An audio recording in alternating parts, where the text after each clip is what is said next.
Si es que como me presionaron la vez pasada, no alcancé a terminar. Entonces, ni modo, muchachos, me van a tener que aguantar también el día de hoy. Les voy a pedir que cerremos nuestros ojos, vamos a orar. Vamos a decirle, Señor, gracias te damos porque tú nos enseñas, tú nos ministras. Tú quieres abrir nuestros oídos, Señor, para que nosotros podamos escuchar tu voz, tu instrucción. Pero para eso es necesario que nuestro corazón esté limpio, Señor, que esté libre. Yo te pido, Señor, que en este momento, Señor, tú abras los oídos de cada uno de los que está aquí. Que puedan escuchar, Señor, espiritualmente, Señor, lo que tú tienes preparado para cada uno de ellos. Usa mis labios, Padre. Gracias te doy, Espíritu Santo, por estar aquí conmigo, Señor, con tu iglesia, Padre. En el precioso nombre de Cristo Jesús. Amén. ¿Quién vino el domingo pasado? Bueno, la mayoría. Vamos a decir nada más en un minuto para que recordemos más o menos de qué hablábamos. El domingo pasado hablamos que hay dos tipos de felicidad. Una que es temporal.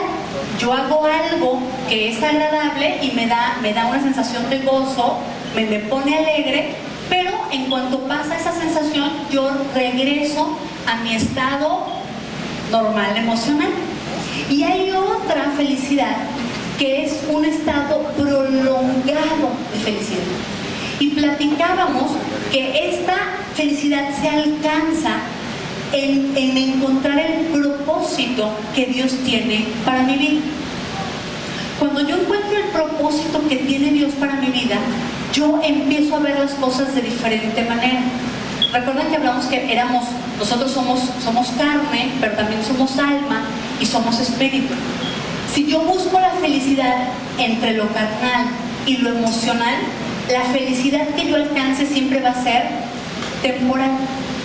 Cuando yo encuentro la felicidad en la parte espiritual, es cuando yo realmente voy a encontrar esa felicidad que es duradera. Y decíamos que no escuchábamos o que no entendíamos el propósito de Dios en mi vida porque había algo que causaba sordera espiritual, que era la rebeldía. Pero esta rebeldía viene o proviene de algo que yo tenía en mi corazón que se llama amargura. ¿Sí recuerdan? Entonces, que para poder nosotros destapar nuestros oídos teníamos que ser liberados de esa amargura. Vamos a ir ahora a Hebreos 12. Esta cita ya casi todos lo conocen. 12:15 dice así. Dice, mirad bien. Dice, no sea que alguno deje de alcanzar la gracia de Dios, que brotando alguna raíz de amargura os estorbe, dice, y por ella sean estorbados muchos, o sea, muchos sean contaminados. Fíjate qué tremendo es esto. Dice la palabra, ¿qué es la gracia de Dios? El favor de Dios, ¿verdad? Es el favor inmerecido. Es cuando yo tengo un regalo que no me merezco. Pero fíjate bien, dice la palabra en Hebreos, dice no sea, dice que alguno, porque tiene una raíz de amargura. Fíjense, no está hablando de todo el árbol, está hablando de una raíz. La raíz obviamente siempre empieza a crecer, ¿están de acuerdo? Pero empieza a hablar nada más de la raíz. Dice, no sé que alguno que si tiene una raíz de amargura no alcance la gracia. Dices tú, ¿por qué si la gracia es un regalo? Se supone que no es por obras, ¿están de acuerdo? Dice, es por gracia. Porque si hay amargura en mi corazón, no voy a alcanzar la gracia. Vamos a ir a Zacarías 12. ¿Sí saben dónde está Zacarías? Está con Dios. Cierto, Zacarías 12:10. Es de los profetas menores, ¿verdad? Bueno, de menores no tienen nada, pero dice, esperen, dice así. Fíjate bien, dice, y derramaré sobre la casa de David y sobre los moradores de Jerusalén espíritu de gracia, dice, y de oración. Fíjense bien, ojo. Y mirarán a mí, a quien traspasaron, y llorarán como se llora por hijo unigénito, dice, afligiéndose por él como quien se aflige por el primogénito. ¿Quién está hablando ahí? ¿A quién traspasaron? A Jesús. Fíjate bien, gracia. Esta palabra gracia que se usa en Zacarías es chen, que quiere decir favor, merced, agradecimiento, bondad, hermosura, dice. Dice, la raíz chanán, dice, significa actuación amable o misericordia hacia alguien. Dice, tener compasión e inclinarse, dice, de manera, dice, por la gracia divina. Lo que hace esta gracia, vemos en Zacarías, fíjate bien, dice, y derramaré sobre la casa de Israel espíritu de gracia. ¿Y qué dice que va a hacer esa gracia? Va a permitir, dice, que vean al primogénito, dice, que al unigénito, dice, y que le lloren, que se aflijan. Fíjate bien, la gracia, lo que me permite a mí la gracia hacer, es que yo pueda aceptar el sacrificio de Cristo en mi vida. La gracia es la que cuando está sobre mí, yo puedo voltear y ver a Jesús y verlo como el Salvador. No verlo como un profeta, no verlo como un hombre sabio, no verlo como un hombre que tenía conocimiento. No. Verlo como es.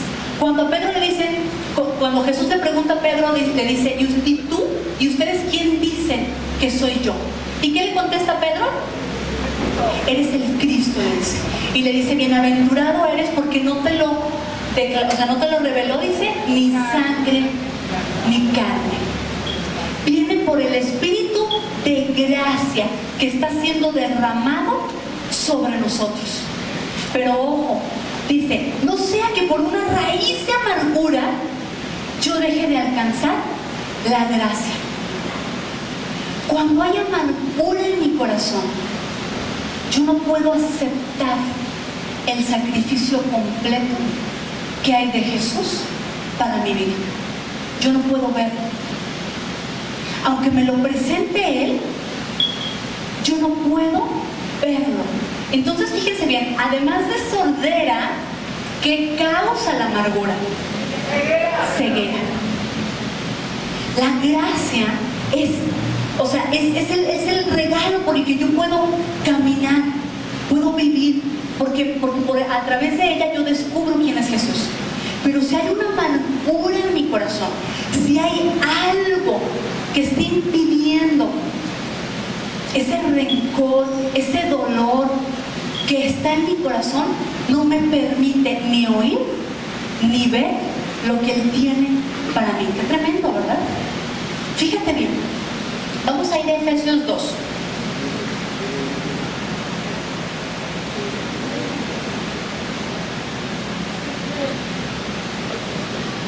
Me perdonan, ya encontré eso.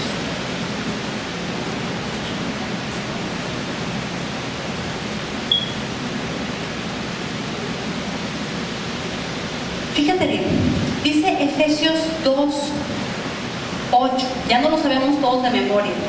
Dice, porque por gracia sois salvos, dice, por medio de la fe. Y esto no es de vosotros, pues es un don de Dios.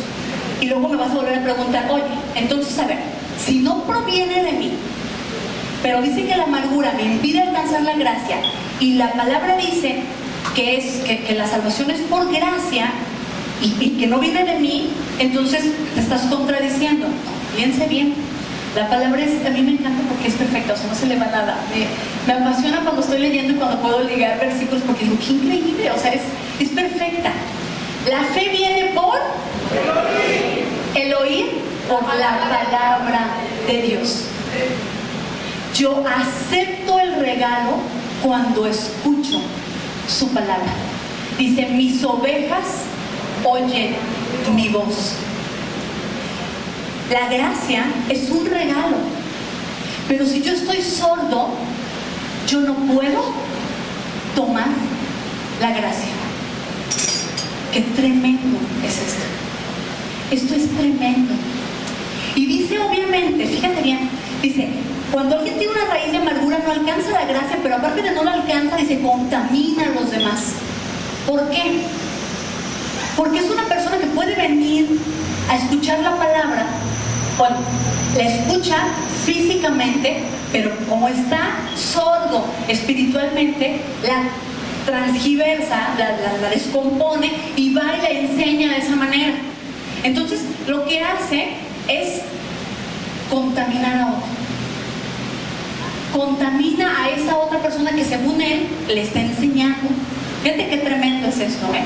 Esto es realmente muy delicado. Porque aparte de no alcanzarla yo, estoy impidiendo que otros alcancen la gracia, que conozcan quién es Jesús, que lo reconozcan y por lo tanto que se separen o que caminen en rebeldía. ¿Recuerdan que la amargura provoca rebeldía? ¿Y la rebeldía qué es? Sino más que la desobediencia. ¿Están de acuerdo? Entonces, por lo tanto, si Dios me dice que ame, la rebeldía es no amar. O sea, no nos vayamos porque luego pensamos en rebeldes y pensamos acá el rebelde acá. O sea, la rebeldía es la desobediencia de la palabra.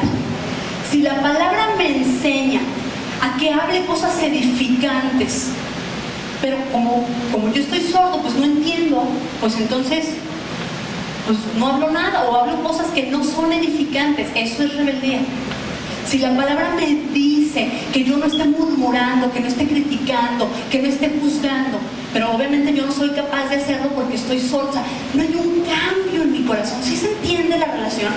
Entonces eso ocasiona rebeldía en mi vida. Yo no puedo transformarla. ¿Y sabes qué? Me desespero y me enojo, y hasta a veces me enojo hasta con Dios porque no hay un cambio en mi vida, pero es porque yo sigo siendo una persona que está sorda y que también además tiene ceguera. Esto es terrible. Esto es terrible. Dice la palabra también que desechemos toda amargura. Dice, desechen toda amargura. Dice, bueno, ¿cómo le hago? Y ahí mismo dice, desechando toda amargura, dice, perdonándonos unos a otros como Dios les perdona. La amargura tiene que ver con el perdón. Pero fíjate bien, relacionamos nosotros el perdón con el daño. Por esto es bien importante. A los primeros que nosotros ponemos en una lista para perdonar son aquellos a los que nos han hecho daño. Pero el perdón no tiene nada que ver con la ofensa. Fíjate bien lo que te estoy diciendo, ¿eh? El perdón tiene que ver con mi expectativa. Por eso yo incluso estoy atado en amargura muchas veces con el Creador. Porque yo tengo una expectativa de lo que Él tiene que hacer en mi vida si yo estoy con Él. Y entonces, como las cosas no funcionan como yo quiero, me enojo contra Él. Pero si yo te digo ahorita que tienes que perdonar a Dios, me vas a decir, ¿cómo le voy a perdonar yo? ¿Verdad que suena muy...? Entonces, ni siquiera lo acepto en mi corazón porque es muy fuerte. Pero no tiene que ver con que Él te haya ofendido. Tiene que ver con la expectativa que tú tienes de Él. Dios no es tu genio de la lámpara maravillosa, ¿no? Dios no está aquí para cumplirte caprichos. Dios está aquí para enseñarnos, para mostrarnos lo que Él espera de nosotros. Está aquí, y ahorita vamos a ver. Yo tengo que tomar la decisión de perdonar a quienes me han ofendido, pero que identifico rápidamente, pero quienes no me han ofendido, pero yo creo que sí me han ofendido porque yo tengo una expectativa en ellos. Mi esposa, mi esposo, mis hijos, mis padres. Esto es de veras, es muy delicado porque es muy fuerte. empecé a trabajar a los 17 años, mi mamá, no, de hecho a los 16, porque primero trabajé en una tienda. Y empecé a trabajar. Es que si abajo hace calor, ustedes no saben, aquí arriba es un rojo, ¿eh? Empecé a trabajar a los 16 años. Y yo me acuerdo, fíjense bien, que mi mamá nos hacía, estábamos, si todos recuerdan el testimonio de mi papá, entonces saben que pasamos por una economía muy complicada. Pero esa economía complicada pasó en mi adolescencia, fíjate que tremendo, o sea, es así como que, o sea, fue la infancia de mi hermano, porque a quien no sepa, bueno, a mí no me da pena, yo le llevo 10 años a mi hermano, era su infancia y por lo tanto era mi adolescencia. Y la adolescencia es una etapa complicada.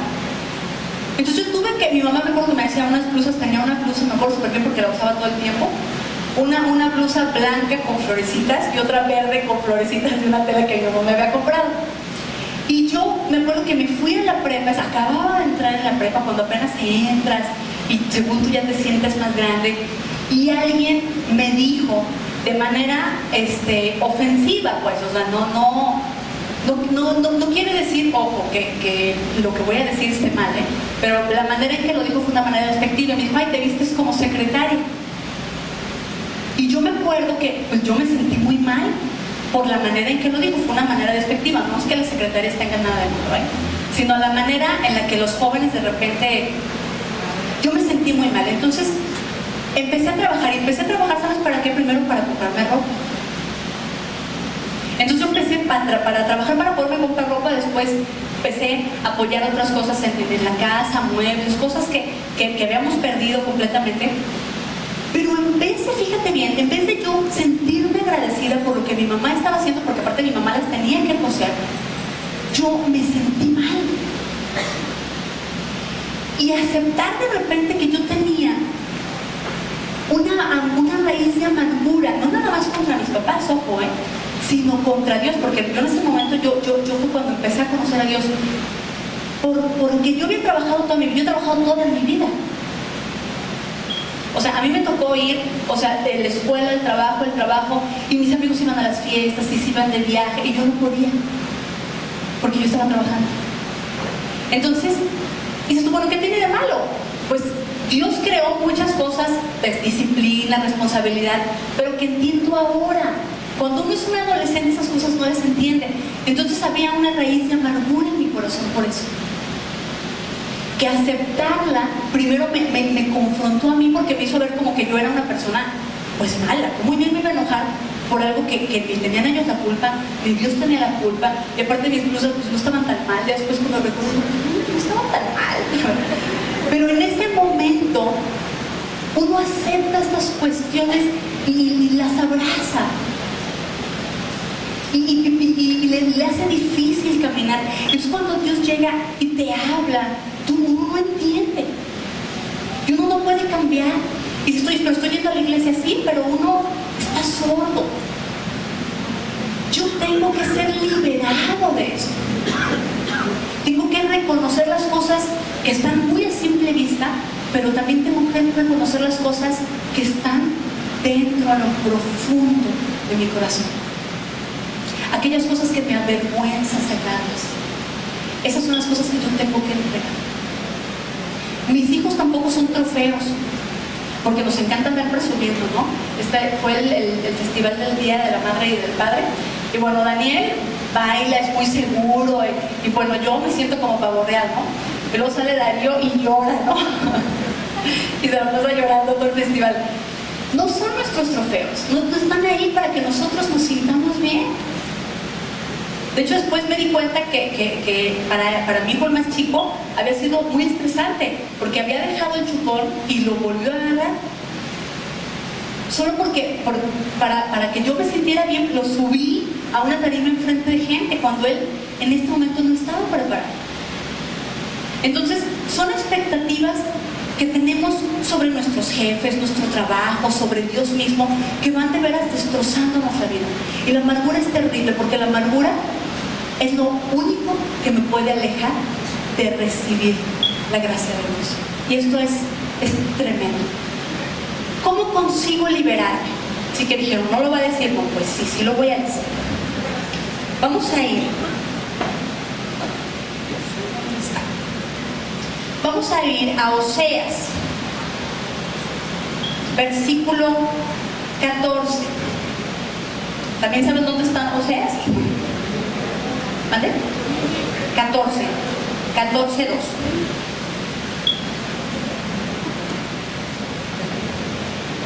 A ver, no, ya me pusieron aquí, entonces no sé, espérenme un segundo, encontrarlo yo y ahorita les digo cuál es.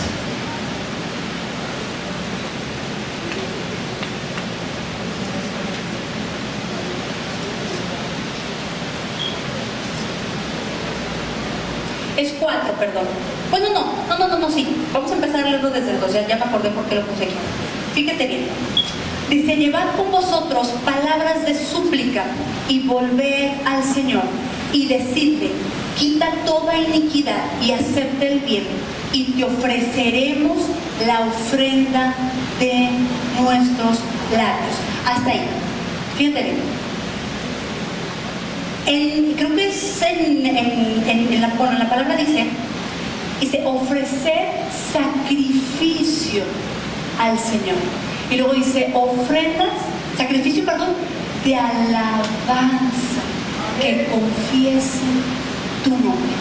Cuando en Oseas dice, llevad con vosotros palabras de súplica y volver al Señor y decirle, quita toda iniquidad y acepta el bien y te ofreceremos la ofrenda de nuestros labios. Y cuando hablamos que la ofrenda de nuestros labios que está esperando el Señor es el sacrificio de alabanza.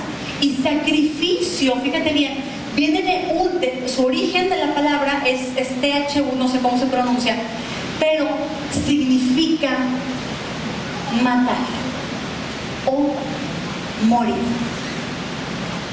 El sacrificio de la alabanza me permite morir a mí.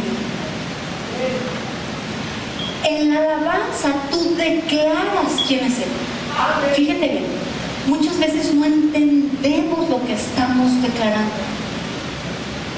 Pero cuando tú lo haces de manera consciente y le empiezas a pedir, como está hablando en Oseas, que le dice, quítame toda iniquidad. Cuando tú le dices, quiero morir a mis expectativas, quiero perdonar, quiero aprender a hacerlo, y empiezas a declarar que solo Él puede hacerlo, que solo Él puede quitarlo, entonces vamos a ir a Oseas ahí mismo, pero el 4, fíjate bien. Dice, yo sanaré su rebelión. Amén. Yo sanaré su rebelión. Los amaré de pura ¿qué? Gracia, porque mi ira se apartó de ellos. Fíjate qué tremendo y qué hermosa palabra. Pero hay algo que yo tengo que hacer. Cuando tú decides caminar con Cristo, es un compromiso, mi amor.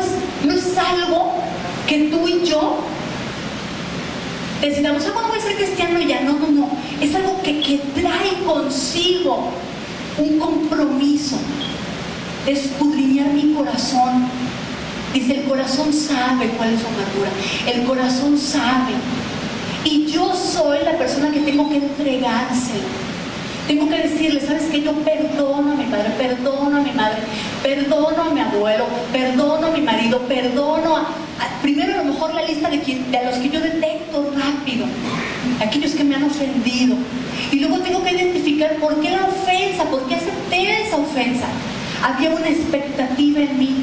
A lo mejor la expectativa era que pues, los padres cuidan y no maltratan. Entonces, si mi padre me maltrataba, pues entonces yo tengo una amargura contra él.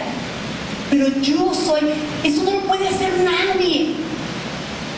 Yo soy la única persona que puedo ofrecérselo en sacrificio vivo, en alabanza a Dios. Y cuando yo decido hacerlo, y por eso les decía el domingo pasado, vamos creciendo no de manera integral, vamos creciendo en áreas de nuestra vida. Porque áreas de nuestra vida podemos entregárselas a Dios, pero otras me las quedo ahí atesoradas. Pero cuando yo atesoro esta amargura, no puedo conocer completamente a Jesucristo. No puedo conocer quién es Él. No puedo conocer qué significa su gracia. No puedo reconocer lo que es el sacrificio. Por eso Pablo oraba, estoy orando para que estos entiendan, dice, cuál es la anchura, la grandeza a la que los has llamado. Yo no puedo entender mi propósito si no lo conozco completamente. Pero fíjate aquí, y esto me encanta. No dice que perdonará mi rebelión. ¿Qué dice? Sanaré. Sanaré. Fíjate bien qué tremendo esto. Es que me encanta, de verdad, a mí me encanta. Dice sanaré. Si tú lees todo Romanos, vamos a Romanos 6, 17, nada más para poner uno, pero tienes que aventártelo todo en tu casa, para que lo entiendas de una vez y para siempre. Amén. ¿Ves? Cuando los pongo ya a leer, ya no les gusta. Romanos 6, 17. ¿Cómo voy a conocerlo si dice la palabra que la fe viene por el oír y el oír por la palabra de Dios? Si yo no leo la palabra. Romanos 6, 17. Bueno, está bien, dice, pero gracias a Dios que aunque erais esclavos del pecado, o sea, de la rebeldía, porque el pecado es errar del camino. ¿Están de acuerdo? La manera en la que yo me desvío del camino es cuando no escucho la voz del pastor que me está diciendo que camine por una senda. Entonces, mi pecado está ligado a la rebelión o a la rebeldía que hay en mi corazón. La rebeldía está ligada a la amargura y la amargura es la que me está causando sordera y ceguera. ¿Ok? ¿Sí se entiende esto? Entonces dice así, ¿me pueden volver a poner aquí ya vi que nos hace falta 10 minutos? Bueno, acá dice, pero gracias a Dios que aunque erais esclavos del pecado, habéis obedecido de todo corazón. Fíjate bien. Obedecido. Fíjate bien. Dice, upakú o u. No sé si se pronuncia así, ¿Cómo? Upakú. Es que es O, ¿es B eso? Bueno, upakú. ¿Qué significa? ¿Qué creen que significa obedecer? Oír. Obedecer significa oír. Oír, escuchar atentamente, contestar y responder. ¡Qué tremendo! La obediencia solo viene a través de mi capacidad de escuchar. Y cuando escucho atentamente, poner por obra. Fíjate qué tremendo. La obediencia es lo contrario. Por eso les decía que aunque vienen así en versículos separados, es increíble. La rebeldía, dice, no escucharon, o sea, no escuchan porque son rebeldes, porque hay una raíz de amargura. Y la obediencia es mi capacidad de oír atentamente, es lo contrario. ¿Sí se entiende? Cuando yo soy capaz de oír, entonces yo puedo hacer. Si yo no escucho, yo no hago. Pero esto es lo más increíble de todo. Esto quiero que quede claro. Me voy a dedicar ya nada más a explicar esto para concluir. Mucha gente que conozco, de hecho la mayoría de la gente que conozco, así conozco, o sea, todos ustedes, pero la mayoría de la gente que conozco se declara no atea, sino agnóstica. ¿Qué es esto? Es gente que se declara agnóstico. ¿Qué es esto? Es gente que no niega que exista Dios, pero que como tampoco puede probar que existe Dios, pues entonces se mantiene en una posición de, pues si está que bien, y si no, ni modo. Y mucha de esa gente siempre me ha preguntado, ¿por qué crees? ¿Por qué eres creyente? Porque una persona que tiene estudios en el extranjero, está haciendo un doctorado, se supone que eres una persona que lee, ¿por qué crees? O sea, como que es una mujer de ciencia y creyente, como que es una dicotomía ahí que no entiende. Fíjate bien, porque creo. Cuando nosotros escuchamos que tenemos que ser obedientes a la palabra, y escuchamos y conocemos de muchas religiones, no nada más de estas, sino de muchas. Yo me acuerdo, fíjate bien, cuando yo era una adolescente, exactamente, mi mamá iba regularmente a las visitas al Santísimo y me hacía ir con ella o me hacía meterme en los grupos de jóvenes, y ya saben, estas de adolescentes en ese entonces en la iglesia y los veranos. Entonces yo dejé de ir porque aparte fue una época en la que yo empecé a leer muchísima filosofía, muchísima, mucho. Entonces empecé con esta parte de la duda: ¿por qué voy a creer? O sea, ¿en quién? Y en ese entonces mi papá fue cuando se convierte. Y yo me acuerdo muy bien que mi papá me dijo: fíjate bien, si no quieres ir con nosotros, me dijo, no importa, búscanos. Y si no lo encuentras, está bien, pero búscalo. Yo no sé ni siquiera si se acuerdan que me dijo esto.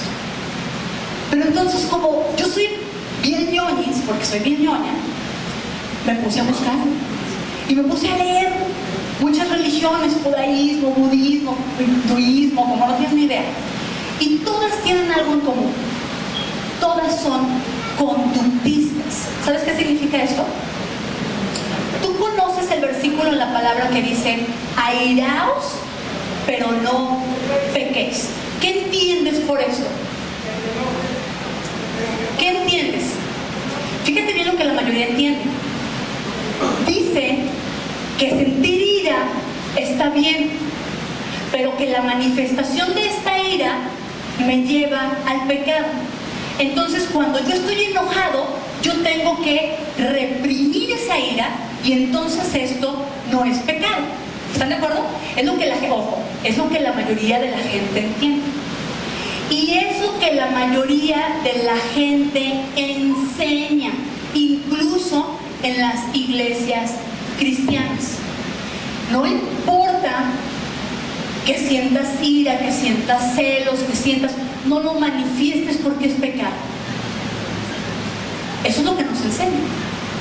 Y eso es lo que enseñan todas las religiones. Pero Jesús no tiene esta lógica. Porque en el Antiguo Testamento dice: no adulterarás. ¿Están de acuerdo? Eso significa que si yo quiero adulterar, pero no lo hago, entonces no hay pecado. ¿Están de acuerdo? Pero Jesús, ¿qué dijo? Dijo: yo te digo que si aún ves a una mujer y la deseas en tu corazón, estás adulterando. Y entonces dices tú: oye, entonces yo ya no puedo reprender la acción. ¿Qué es lo que hago? Yo sanaré, dice la palabra. No está hablando de perdonar la rebelión, que obviamente me lleva al pecado. Está hablando de sanar.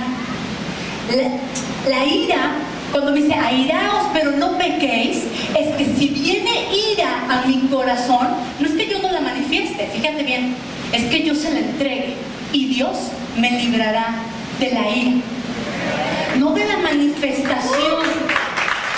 ¿Sí se entiende? Esto es sumamente importante que lo entiendas. Y el pecado no es la acción mala, fíjate bien, es lo que causa sordera y que no me permite seguir a Jesús. Por lo tanto, si yo reprendo la ira va a causar amargura en mi corazón y me va a hacer un sordo. Dios me va a librar, a sanar de la ira. En Éxodo, cuando les dice: y oirás mi voz, y si pusieres atención a lo que te estoy diciendo y pusieres por obra, dice: yo no dejaré que ninguna plaga te toque, porque yo soy el Señor, dice tu sanador. La sanidad viene no para librarme de la acción, sino para librarme de lo que me conduce a esa acción. Por eso cuando se acercaban con Pablo y le decían: oye, ¿entonces puedo hacerlo todo? Y les decía a él, ay Dios mío, ¿cómo no entienden? Decía, ¿cómo? ¿Que no ves que si eres esclavo de aquel a quien obedeces? Ya sea del pecado para muerte, dice, o de Jesucristo para vida. Decía, no he entendido. ¿Cómo voy a usar la libertad para libertinaje? Dice, es la cosa más absurda. Por eso es cuando dice, el que tiene oídos para oír, oiga. Es absurdo que yo piense que la libertad la puedo usar para hacer cosas que a Dios le desagraden. Porque la libertad no significa el conductismo de mi acción, significa ser libre de lo que me está llevando a eso. Los alcohólicos dicen que son alcohólicos todo lo de vida, pueden dejar de tomar, pero dicen solo por hoy. Solo en Cristo tú eres libre del alcoholismo. Solo en Cristo tú eres libre de la ira, del adulterio, de todas las cosas que nos están llevando. Y por eso yo creo en Él. Porque es el único Dios capaz de librarme. Esa es la verdad a la que Dios nos ha llamado. Dice, y conoceréis la verdad, y la verdad me hará libre. Amén. ¿Sí se entiende? ¿Sí se entendió? No importa con lo que estés batallando, si es la pornografía, si es el adulterio, la fornicación. No importa si es el alcoholismo, alguna adicción, a la que sea, porque luego pensamos que las adicciones nada más es el alcoholismo, las drogas, es la comida, el sentirse querido, el reconocimiento es una adicción. No importa. No pienses que tu vida es reprenderlo. Tu vida es ser sanado, reprimido. No, reprender la acción, pues hacer. No pienses que lo único que tienes que hacer es estar ahí. Pero para eso yo tengo que morir. Dice que la semilla, para que caiga y dé fruto, tiene que morir. Y la muerte viene a través de mi humildad. Cuando yo acepto que no soy capaz, que yo necesito un sanador. Que no importa que yo me caiga, yo me voy a levantar.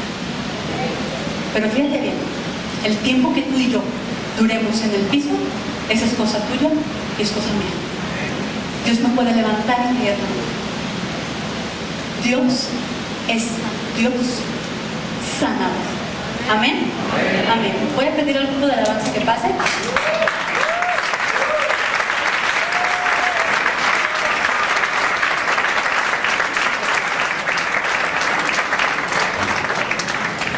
A la vista de nosotros, fíjate bien, con esto quiero terminar, es un ejemplo que te voy a dar. ¿Alguien conoce a Martin Luther King? Fíjate bien, bueno, conoció, bueno, no saben quién es, pues es a lo que me refiero. Él tomó el movimiento de los derechos civiles de la gente de color en Estados Unidos. Pero él es la suma de muchas acciones de muchas personas. La de su padre inicialmente, que fue un pastor de una iglesia. La de gente que él leyó, de escritores que habían leído, que eran pacifistas, que hablaban de la desobediencia cívica, pero con la paz, de lo que él conocía con la palabra, de la acción de una mujer que se llamaba Rosa, y no recuerdo su apellido, que se negó a quitarse de una banca solo por el hecho de ser de color. Y esa mujer que estaba sentada ahí tocó el corazón de este hombre y lo hizo levantarse para tener toda una revolución. Estados Unidos nunca pensó que llegara a haber un hombre de color en la presidencia. Y todo esto se debe a acciones como ellos. La acción de este hombre no es ni más ni menos que de la mujer que decidió quedarse sentada en esa banca. El objeto es que tú encuentres el propósito en tu vida. Ese propósito es de bendición para otros. Y nunca minimices tu propósito. Si mi propósito es estar aquí hoy, esta mañana, para alcanzar solo a uno de ustedes, que va a tocar a otro, que va a cambiar la situación, está bien.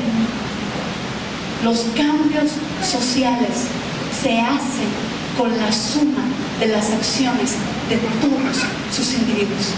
Y si mi sociedad está tan lastimada, es porque sus individuos están heridos. Y solo hay una persona que puede sanarlas. Es Jesús. Pero si yo no acepto esa sanidad, difícilmente voy a poder salir y compartirla a otros. Amén. Amén.